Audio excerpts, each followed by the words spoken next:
सुमन दिल्ली में रहती थी। उसके पापा चाट का ठेला लगाते थे। सुमन भी इस काम में अपने पापा का साथ देती थी।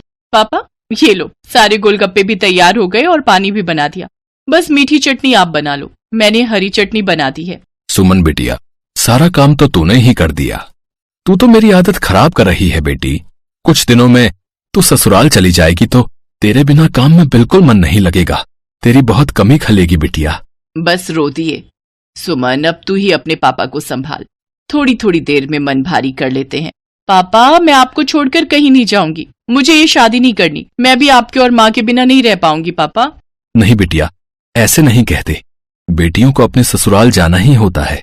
केशव बहुत अच्छा लड़का है, तो ससुराल में बहुत खुश रहेगी। सुमन की शादी सूरत में तय हो गई थी। 1 महीने बाद सुमन की शादी थी, इसीलिए सुमन अपने माता पिता से दूर दूसरे शहर जाते थोड़ा उदास थी। सुमन बड़ी थी और एक छोटा भाई था जो अभी पढ़ रहा था। धीरे धीरे 1 महीना बीत गया और सुमन की शादी का दिन आ गया। सुमन के माता पिता उसे राजी खुशी डोली में विदा करते हैं। शादी के बाद सुमन दिल्ली से सूरत अपनी ससुराल आ जाती है। सुमन का पति केशव एक गैराज में गाड़ियों की मरम्मत करता था। सुमन समझदार थी, उसने आते ही पूरे घर को संभाल लिया। बस बहू, मैं और रोटी नहीं लूंगी, केशव को दे दे। बस एक ही रोटी देना, पेट में बिल्कुल भी जगह नहीं है। इतना स्वादिष्ट खाना बनाया है बहू कि मैं एक रोटी भूख से बढ़कर खा गई। कहाँ माँ जी, 2 निवाले की 1 रोटी होती है मेरी छोटी छोटी। अब मैं आ गई हूँ ना, तो रोजाना आपको ऐसे ही गरम गरम मेरे हाथ का बना भोजन खाना होगा। कोई बहाना नहीं चलेगा। हमारे तो भाग्य खुल गए बहू, जो तुम हमारे घर में बहू बनकर आई। जीती रहो। सुनिए, मैंने आपका टिफिन पैक कर दिया है, ये लीजिए। बस मैं 2 मिनट में आई। अब ठीक है, मैं बाहर तब तक मोटरसाइकिल निकालता हूँ। माँ जी, और क्या क्या राशन लाना है? बस यही बहू जो लिखवाया है, बाकी तुम अपने लिए जो चाहो खरीद लेना। ठीक है, मैं थोड़ी देर में लौटती हूँ। सुमन केशव के साथ मोटरसाइकिल पर बाजार चली जाती है। सुमन, कहो तो गैराज बाद में चला जाऊंगा। तुम अकेले घर सामान लेकर कैसे जाओगी? अरे आप चिंता मत करो, मैं ऑटो ले लूंगी। केशव सुमन को बाजार में छोड़कर गैराज जाने लगता है। तभी उसकी मोटरसाइकिल के आगे कहीं से एक पत्थर आ जाता है। केशव की मोटरसाइकिल लड़खड़ा जाती है और वो बहुत तेज गिरता है। केशव को काफी चोट आ जाती है। सुमन कुछ ही दूरी पर थी। हे ईश्वर, ये क्या हो गया? भाई साहब, थोड़ी मदद कीजिए। चिंता मत करो बहन जी, सब ठीक हो जाएगा। कुछ लोग सुमन की मदद करते हैं और केशव को बराबर के अस्पताल में ले जाते हैं। डॉक्टर केशव का इलाज करता है। कुछ देर बाद केशव को आराम मिलता है। ज्यादा गंभीर चोटें तो नहीं थी, पर केशव के पैर की हड्डी टूट गई थी। 2 दिन बाद केशव को छुट्टी मिलती है। माँ, मैं ठीक हूँ, बस पैर की हड्डी में ही तो फ्रैक्चर है। कुछ महीनों में मैं ठीक हो जाऊंगा, चिंता मत करो। अरे माँ हो ना बेटा, तू नहीं जानता, जरा सी खरोच भी बच्चे को आ जाए तो माँ का कलेजा निकल जाता है। और फिर तेरे तो इतनी चोट आ गई है। अब तो कुछ दिन के लिए गैराज भी नहीं जा सकता। जाना भी नहीं है, डॉक्टर ने अभी 6 महीने रेस्ट के लिए बोला है। आप चिंता मत करो, पैसों की कोई तंगी नहीं आएगी। मैं कोई काम शुरू कर देती हूँ ताकि घर में थोड़े पैसे आते रहें। तभी सुमन के माता पिता भी दिल्ली से आ जाते हैं। सुमन ने उन्हें फोन पर केशव के एक्सीडेंट की बात बताई थी, जिसे सुनकर वो रह नहीं सके। अब दामाद जी, काम की कोई चिंता मत करो।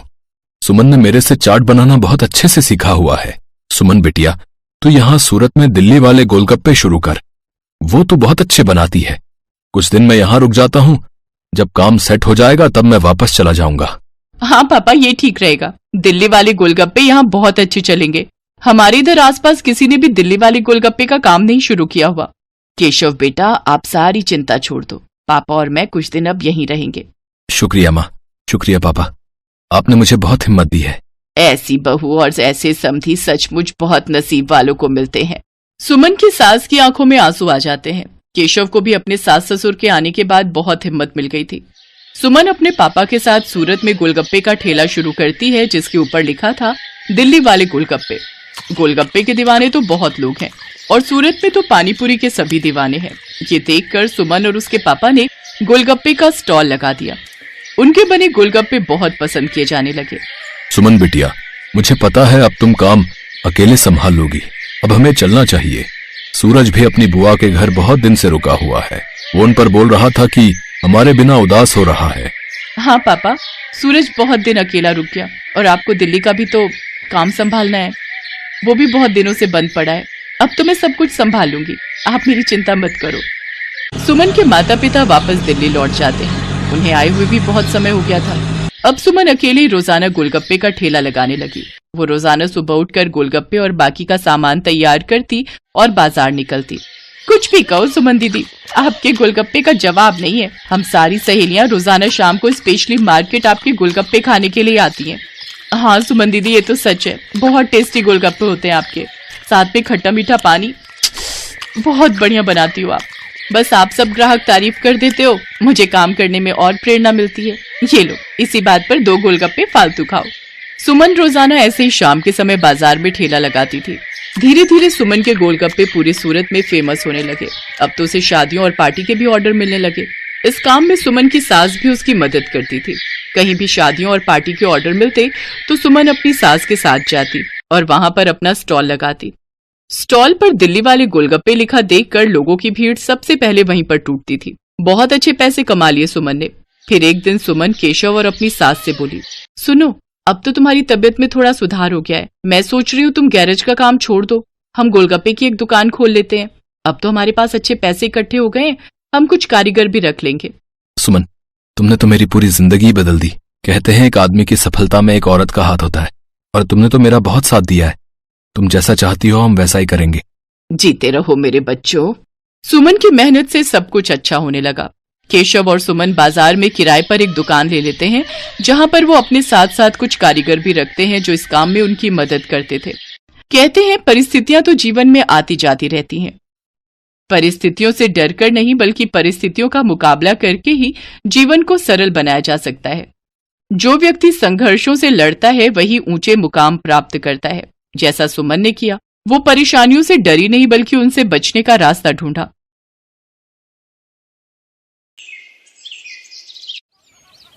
अरे भाई, कैसे दिए गोलगप्पे? 50 रुपए की प्लेट है। और एक प्लेट में कितने गोलगप्पे? 6 गोलगप्पे होंगे। और कितने? अरे बाप रे बाप, 50 के 6 गोलगप्पे, इतने महंगे। तभी सोचो तुम्हारी दुकान में भीड़ क्यों नहीं है। मुझे फालतू की भीड़ चाहिए भी नहीं। मेरे पास वही लोग गोलगप्पे खाने आते हैं जो इन्हें खाने के लायक हैं। और तुम लगता है यहाँ नए हो। दाम पूछने से पहले ऊपर लगा बोर्ड ही पढ़ लेते। दाम और नाम दोनों लिखे हैं। मेरा नाम मशहूर है और ये मेरे मशहूर गोलगप्पे हैं। एक एक गोलगप्पा इतना करारा है कि तोड़ो तो आवाज 1 किलोमीटर तक सुनाई दे। और पानी जैसा ग्राहक चाहे, पूरे 10 तरह की वैरायटी है मेरे पास पानी की। और ये देखो, ये है मेरे गोलगप्पों की असली जान, मेरा ये खास मसाला। हाँ हाँ, ये सब तो ठीक है, पर फिर भी 50 रुपए वाकई बहुत ज्यादा है।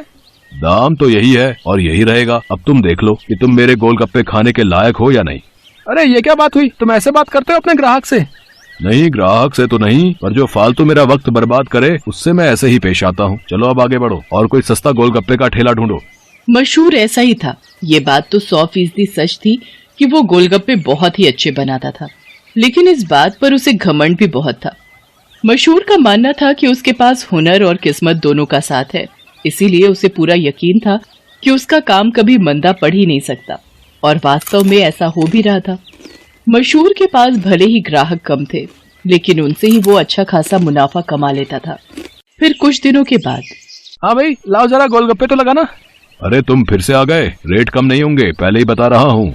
हाँ हाँ, मैं तुमसे कम करने को कह भी नहीं रहा हूँ। ऐसा करो, सिर्फ मुझे नहीं, इन सबको भी गोलगप्पे खिलाओ और इन सबके पैसे मैं दूंगा।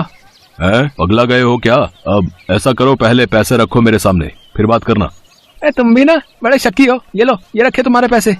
इतना कहकर सूरज ने पूरे 2000 रुपए मशहूर के सामने रख दिए। सूरज अपने साथ जिन लोगों को लेकर आया था वो देखने में ही गरीब लग रहे थे। मशहूर ने सभी को गोलगप्पे खिलाए, जिसके पैसे सूरज नहीं दिए। फिर सबके जाने के बाद, क्या बात है भाई, कोई लॉटरी वॉटरी लग गई है क्या? अभी तो नहीं लगी, पर जल्दी लगने वाली है। क्या मतलब? तुम्हें कैसे पता कि लॉटरी लगने वाली है तुम्हारी? क्योंकि निरंजन बाबा ने मुझसे ऐसा कहा है। वो बहुत ही बड़े सिद्ध बाबा है। उन्होंने मुझसे कहा है कि मैं जितने लोगों का पेट भरूंगा, वो भी बिना उनसे कुछ लिए, मेरी लॉटरी लगने के उतने ही चांसेस बढ़ जाएंगे। तुम भी निरे उल्लू हो भाई, हैं? बाबा जी ने तुम्हें गरीबों को खाना खिलाकर कुछ भला काम करने को कहा होगा। जितने पैसे तुमने मेरे गोलगप्पे खिलाने में खर्च किए, उतने में तो तुम पूरा भंडारा कर सकते थे। मैं जानता हूँ, पर मुझे इन लोगों को कुछ ऐसा खिलाना था जो इनके बस के बाहर हो। खाना तो कोई ना कोई इन्हें खिलाई देता होगा, पर तुम्हारे गोलगप्पे वो इनके नसीब में कहाँ से आते। और बाबा जी ने मुझसे यही तो कहा था कि जाकर किसी का नसीब बदलो, तो मैंने बदल दिया। अब देखना, मेरी लॉटरी जरूर लग जाएगी। मशहूर और सूरज बात कर ही रहे थे कि तभी सूरज का फोन बजने लगा। हेलो, हाँ भाई, क्या क्या तू सच बोल रहा है? सच में?